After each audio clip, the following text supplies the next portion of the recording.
I'll never forget the sting of betrayal that Christmas week. While the world outside sparkled with joy and celebration, I was standing in the cold, staring at a headstone with no one beside me. My husband's grave was silent, but my phone wasn't. On its screen played the cruelest truth. My family laughing, dancing, clinking glasses under golden lights at my sister's engagement party. Then came the words that cut deeper than any blade. My mother's mocking voice, dismissing Michael's death as inconsiderate. In that instant, my grief transformed. The tears dried, and what remained was a burning fire I didn't know I had. If blood could betray me this easily, then I would show them just how dangerous their forgotten daughter could be. My name is Isabella, and I'm 32 years old. If you had asked anyone about me a few years ago, they would have told you I was the good daughter. The one who said yes when everyone else said no. The one who bent over backward to keep the family together, even when it meant breaking myself in half. For as long as I can remember, I was the glue. When my sister Rachel demanded attention, I gave up mine. When my parents fought, I was the peacemaker. I smoothed over their arguments, apologized for things that weren't my fault, and swallowed my own feelings just to keep the peace. It became my role, unspoken, but heavy. And I wore it like armor, convincing myself it was love. Then Michael came into my life. He wasn't flashy or wealthy. He didn't care for the shallow games my family thrived on. He was gentle, thoughtful, and had a way of listening that made me feel like I was truly seen for the first time. I loved him with a certainty I had never felt before. But to my family, he was nothing more than a burden. "He doesn't fit in," my mother would whisper, her lips pursed as though Michael had tracked mud into her pristine world. Rachel, always dramatic, rolled her eyes whenever he spoke. "Isabella, you could do so much better," she'd say, as if love were a competition she was scoring. Even my father, a man of few words, dismissed him with silence that cut deeper than insults. But I stayed. I stayed with Michael through every sneer, every backhanded comment, every cold dinner where my family pretended he didn't exist. Because what they couldn't see, I did. Michael had a kindness that couldn't be measured, a strength that wasn't loud but steady. When I was with him, I felt safe, loved, and enough, something my family had never made me feel. Then came the diagnosis. Brain cancer. 3 words that ripped our world apart. I'll never forget sitting in that sterile doctor's office, the sound of the clock ticking as if it were mocking us. Michael squeezed my hand, stronger than I expected, and whispered, "We'll face this together." Together. That was Michael. Even as he faced the fight of his life, he thought of me. He worried about me, protected me, made me laugh when I wanted to scream. My family, on the other hand, grew colder. Where I expected compassion, I found indifference. They never visited him in the hospital. They never asked how I was holding up. Instead, my mother would call with clipped reminders about Rachel's upcoming engagement, as though my husband's life-threatening illness were an inconvenience to her schedule. "It's not fair to Rachel," she said once, her tone sharp. "Her engagement is supposed to be a happy time, and all you do is talk about doctors and treatments. You're dragging everyone down, Isabella." I remember hanging up the phone, staring at Michael as he slept, and wondering how my own blood could be so cruel. But I brushed it off, the way I always did. I told myself they didn't understand, that they weren't good with sickness or grief. I tried to shield Michael from their disdain, pretending their absence didn't matter. I chose to carry the weight alone, because I couldn't bear for him to know how little they cared. When the treatments failed, when the days grew shorter and the nights longer, I held his hand through it all. I watched the man I loved slip away piece by piece, and I stayed. I wiped his forehead, fed him soup he barely touched, whispered prayers I wasn't sure anyone was listening to. And when he finally left this world, I was there. Alone, but there. I pressed my forehead to his and told him I loved him one last time. I thought my family would come. I thought, foolishly, that death would be the one thing that could break through their walls. But on the day of Michael's funeral, as I stood in black by his grave, I realized just how wrong I was. The seats were empty. Their absence screamed louder than any words could. At first, I made excuses. Maybe they were late. Maybe something happened. But then my phone buzzed, and with it came the truth. A video. Rachel spinning in her gown, my mother laughing in sequins, my father raising a champagne glass. They weren't late. They weren't coming. They had chosen celebration over grief, glitter over loyalty, vanity over love. And just like that, the last thread I had been clinging to snapped. Before the ruin, I was the girl who sacrificed everything for family. I was the one who excused their cruelty, who thought blood was unbreakable. But standing by Michael's grave, clutching the phone that showed me where they really were, I began to see myself clearly for the first time. And what I saw was a woman who had given everything, and received nothing but betrayal in return. Grief is supposed to unite families. At least, that's what I used to believe. When Michael passed, I thought, even after all the distance, all the cruel comments, my family would finally stand beside me. Death is too heavy a burden to carry alone. But when the funeral day arrived, the reality hit me like ice water. Rows of empty chairs stared back at me, the silence around his casket deafening. I scanned the faces in the small crowd. Neighbors, a few friends, Michael's colleagues. No mother. No father. No sister. Not a single drop of my blood bothered to show. I told myself they must have had a reason, some terrible emergency. I clung to that lie like a drowning woman clings to driftwood. But then my phone buzzed in my coat pocket. One message. One video. And the truth came crashing down. On the screen, Rachel twirled in her sparkling gown, the diamond on her finger catching the light. My mother clapped, her laughter echoing like glass breaking. My father raised his glass high, grinning at the camera. The caption read, "Day 1 of Rachel's engagement party. 2 more days to go. 3 days." While I buried my husband, they toasted champagne and danced. I watched the video again and again, each loop stabbing deeper. And then, the cruelest cut of all, a voice, my mother's, drifting from the background. Michael's death was inconsiderate. Who leaves like that, right in the middle of Rachel's engagement? The room around me spun.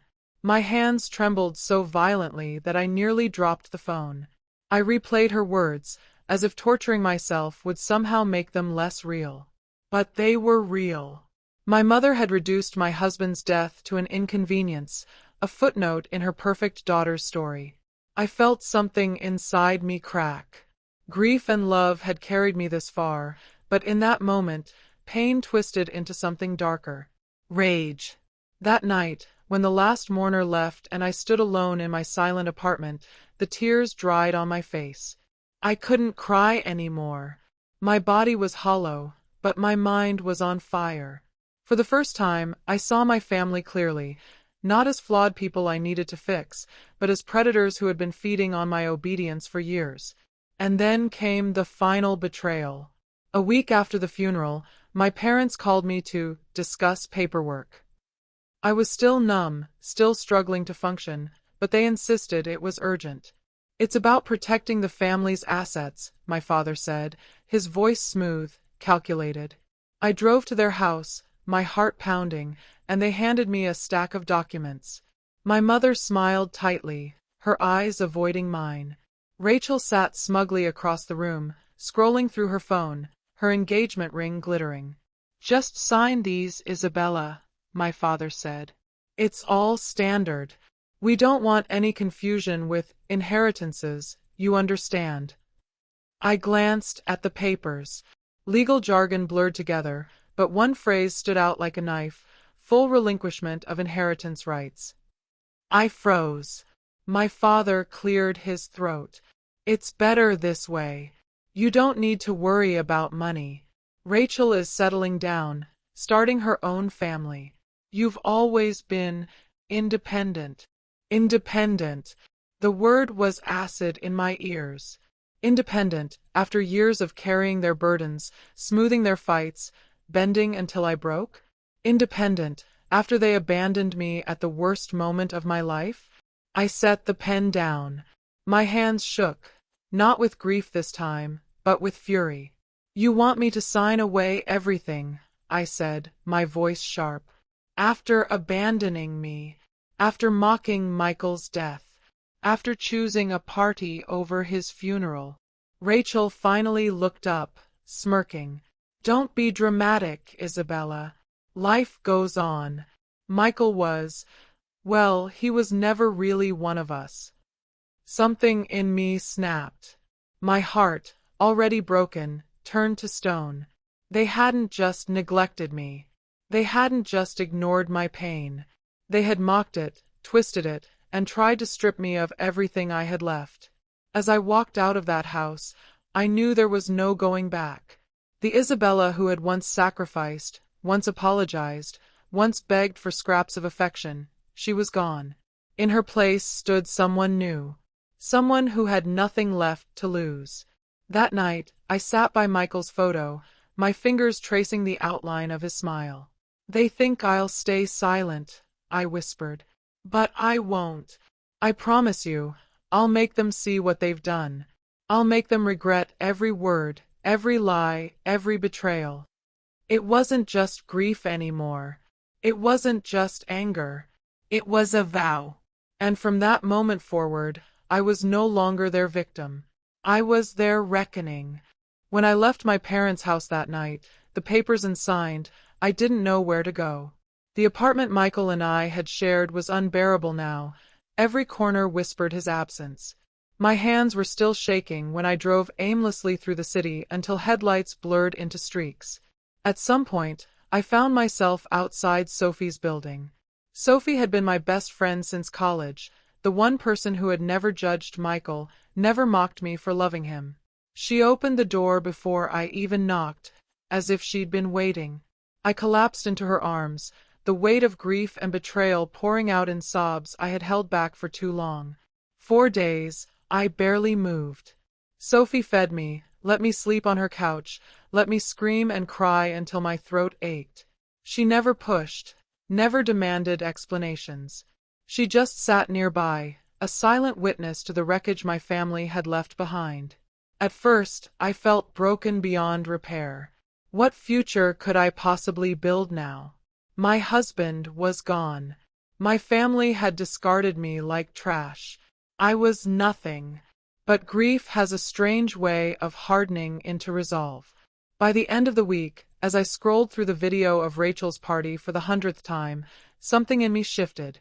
Their laughter wasn't just cruel, it was careless. They had left trails, proof of their callousness. And proof, I realized, could become my weapon. That night, I opened Michael's old laptop. His steady presence seemed to guide me as I typed. First, I changed every password I had, bank accounts, email, phone records. If my family thought they could still manipulate me financially, they were wrong. I canceled the joint accounts my father had pressured me into years ago, accounts he used for family expenses. By morning, the ties that bound us financially were severed. Then came step 2, gathering evidence. I started with my phone, every text message from my mother, dripping with passive-aggressive guilt, every email from my father demanding money under the guise of helping the family, every time Rachel had mocked Michael behind his back. I saved them all, uploading to a cloud drive under a new encrypted account. But I didn't stop there. I dug into the financial records. I still had copies of bills I had paid on their behalf, receipts for property taxes I had covered, even the tuition checks for Rachel's graduate program that I'd foolishly co-signed. Each one was a brick in the wall of evidence I was building. One night, while Sophie slept, I replayed the video again, this time with the audio turned up. That's when I noticed something I'd missed, faint snippets of conversation between my father and another relative. "She'll sign it," he muttered. "She's too weak not to." My blood turned to ice. They had plotted to strip me of my inheritance openly, arrogantly, as though I were deaf and blind. I clipped the audio, enhanced it with free software, and added it to my growing collection of files. Piece by piece, The puzzle came together. Years of exploitation, cruelty, and greed, documented in black and white. But evidence alone wouldn't be enough.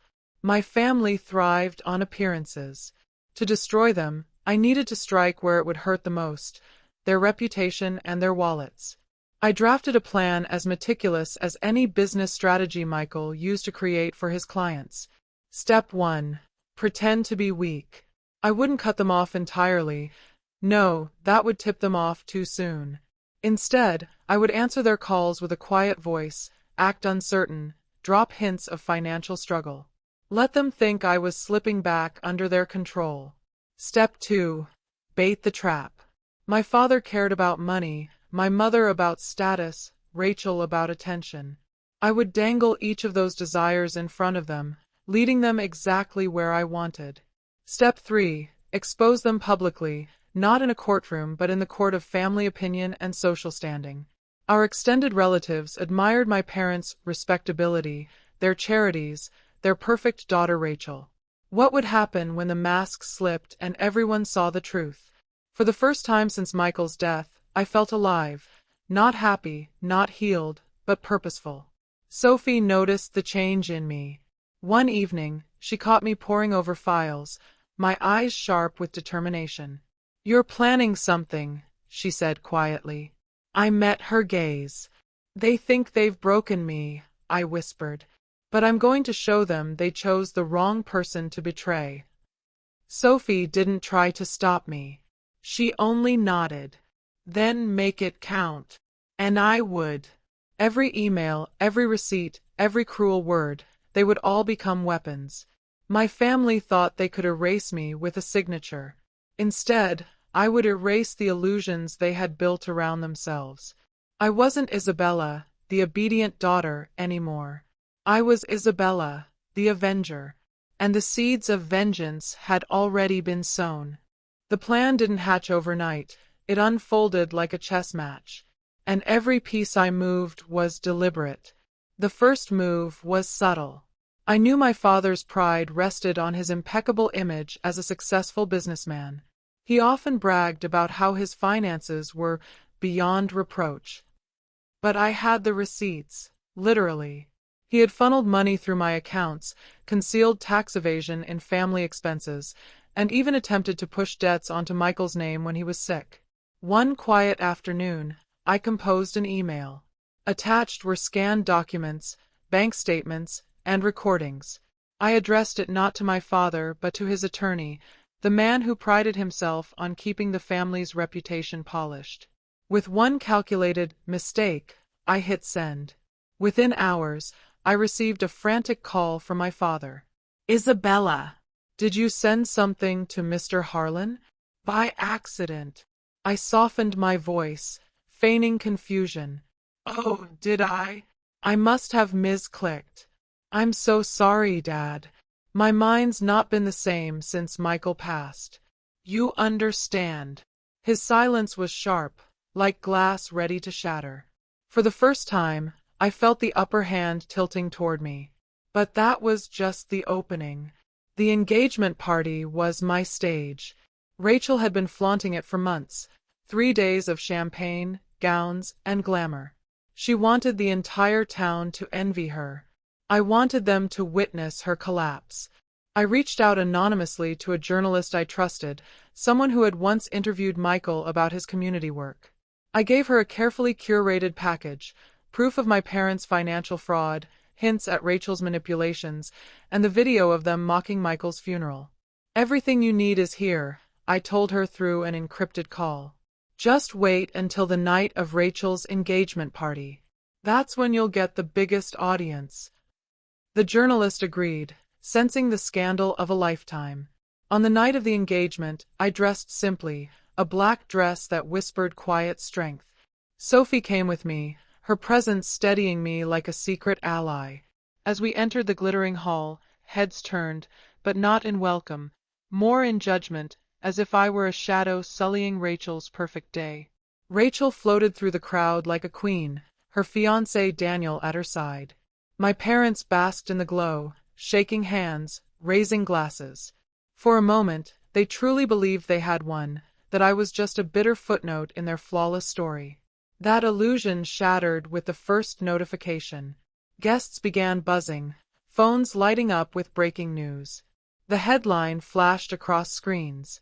Prominent local family under investigation. Fraud, mockery, and betrayal behind the facade. My mother's smile froze. My father's glass slipped, spilling red wine across his pristine suit. Rachel tried to laugh it off, but whispers spread like wildfire. The video of them mocking Michael's death was playing on social media screens within minutes. I watched from the corner, calm and unflinching, as chaos bloomed. But the night wasn't done yet, because Rachel's secret was still to come. For weeks, I had collected screenshots, messages between her and another man, late-night confessions, photographs, promises.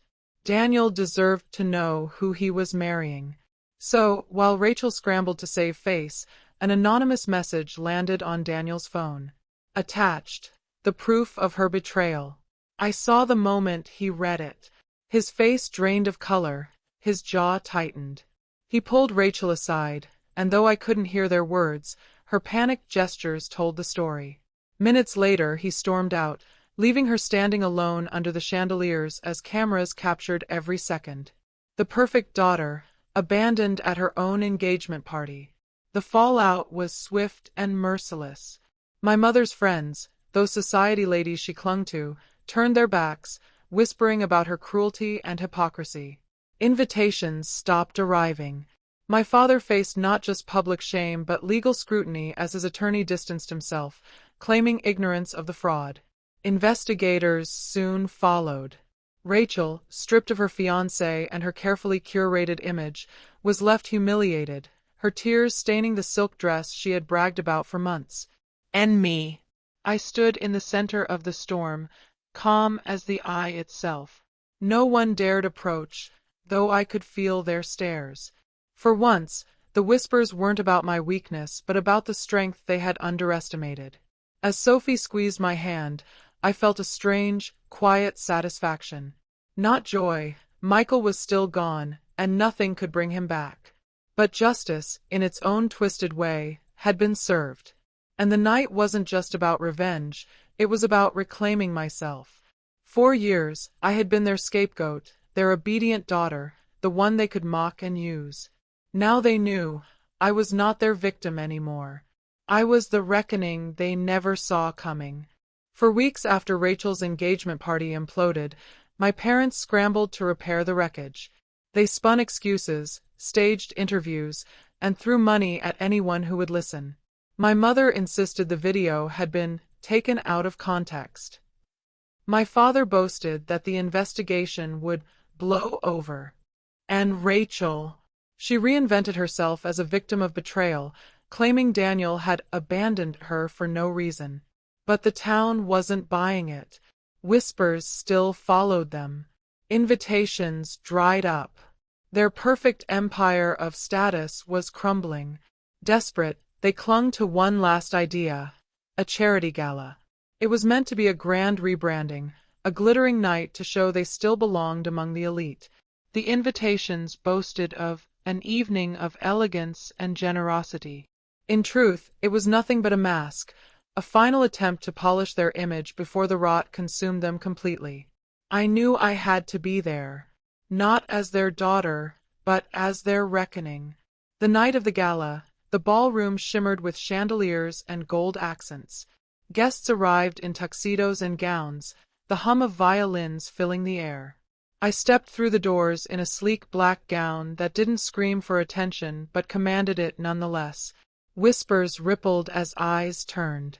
They hadn't expected me to show up. Rachel froze when she saw me. My father stiffened, his forced smile faltering. My mother's champagne flute trembled in her hand. But they didn't dare make a scene. Not here, not tonight. I let them stew while the evening unfolded. Speeches were made, donations collected. The family basked in polite applause, as if the past months had been nothing but a bad dream. My father strode to the stage, raising his glass. Tonight, he declared, is proof that no matter what storms may come, family remains unshaken. We stand strong, together as always. His words dripped with hypocrisy. And that was my cue. I walked toward the stage, my heels clicking against marble, each step silencing the room. Guests turned in curiosity, then in anticipation. When I reached the podium, I didn't need to ask permission. I simply took the microphone. Family, I began, my voice steady. It's a beautiful word, isn't it? But what does it mean when the people you call family choose champagne over a funeral?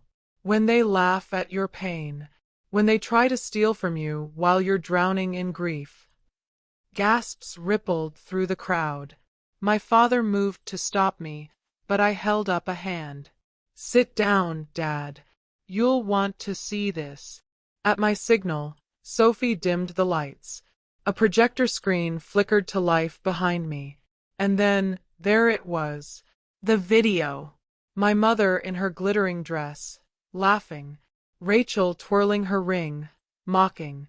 My father raising his glass. And my mother's voice, crystal clear.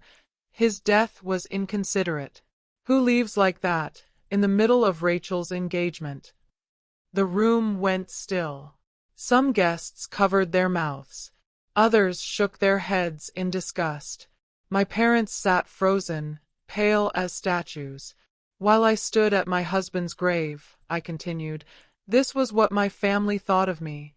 This was what they thought of him. And these are the people who expect your respect, your donations, your friendship. The silence broke into chaos. Guests began to murmur, then shout. A woman I recognized as my mother's closest friend hissed, "How could you?" before storming out. My father's business partner slammed his glass down and walked away without a word. Even the mayor, who had come to show support, shook his head and left. My mother buried her face in her hands. My father tried to shout above the noise, insisting it was a misunderstanding, but no one listened. Rachel fled the room, tears streaming, her mascara smudging down her cheeks. For the first time, I felt no fear of their power, because they had none left. The mask was gone. The empire they had built on lies, manipulation, and appearances crumbled right there in front of everyone who mattered to them. I leaned into the microphone one last time. Justice doesn't always come from a courtroom. Sometimes it comes from truth. And tonight, the truth has spoken. Then I set the microphone down and walked off stage. Applause didn't follow. Silence did. A heavy silence, thick with shock and judgment, that suffocated my parents far more than any words could. Their kingdom was ashes, and I had lit the match. Outside, the night air felt different, lighter, cleaner. Sophie met me at the door, her eyes shining with pride. "You did it," she whispered. "No," I said softly, glancing back at the building where my family's world had collapsed. "They did it to themselves. I just held up the mirror." And with that, I walked away, not as their daughter, not as their victim, but as a woman who had finally taken back her power. When the echoes of that night finally faded, I knew there was no going back. My family's name was tainted, their reputation in ruins. But more importantly, for the first time in my life, I felt free. No more tiptoeing around their expectations, no more sacrificing my soul to earn scraps of affection. I had cut the final thread that bound me to their toxic grip. The days that followed were quiet, almost unnervingly so. I thought I would feel empty without them, like an orphan drifting through the world. Instead, what I felt was space. Space to breathe, to think, to live without the weight of their judgment pressing against my chest. I poured myself into writing, something Michael had always encouraged. At first, it was just private journaling, letters to him, memories of our love, the pain of losing him. But slowly, I began shaping those words into something larger. A blog. A place where grief and healing could live side by side. I didn't expect anyone to read it, but they did. Strangers from all over the country began leaving comments. People who had lost loved ones. People who had been betrayed by their families. People who felt invisible, just like I once had. They told me my words made them feel less alone, that they saw themselves in my story. And in helping them, I realized I was healing too. Sophie became my rock through it all. She reminded me to eat when I got lost in my writing. She dragged me out to the park when my grief tried to swallow me whole. And on nights when silence threatened to undo me, she sat by my side, no words needed. She never once made me feel like a burden. She simply stayed, the way family is supposed to. Through her, I met others, friends who embraced me for who I was, not what I could give them. They didn't see me as a bank account or a scapegoat. They saw me as Isabella, a woman who had endured and survived.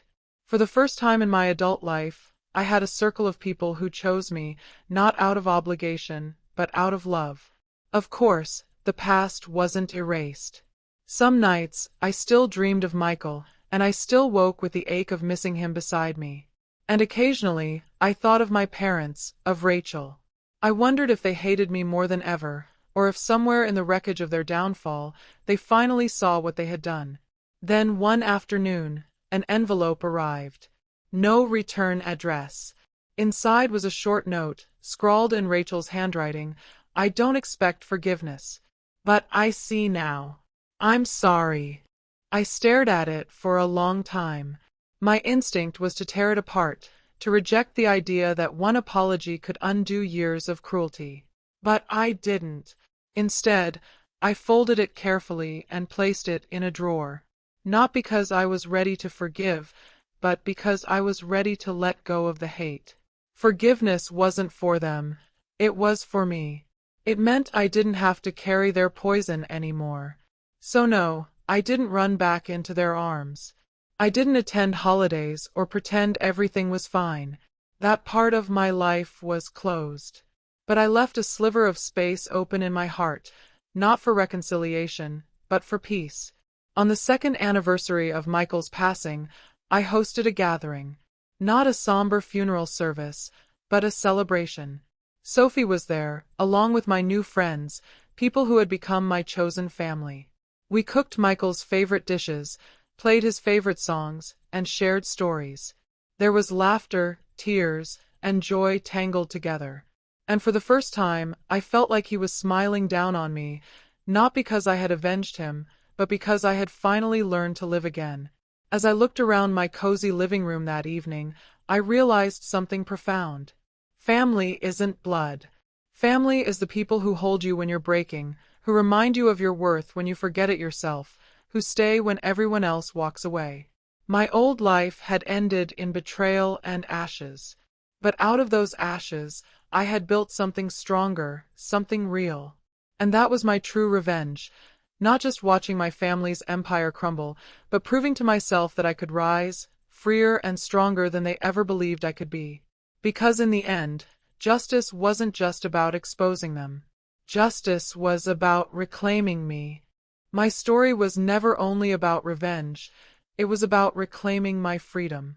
For years, I let my family's cruelty define me. They mocked my love, dismissed my grief, and tried to strip me of the little dignity I had left. I thought loyalty meant sacrifice. I thought blood meant unbreakable bonds. I was wrong. What I've come to understand is this: real family is not about shared DNA. It's about respect, compassion, and the courage to stand by you when life caves in.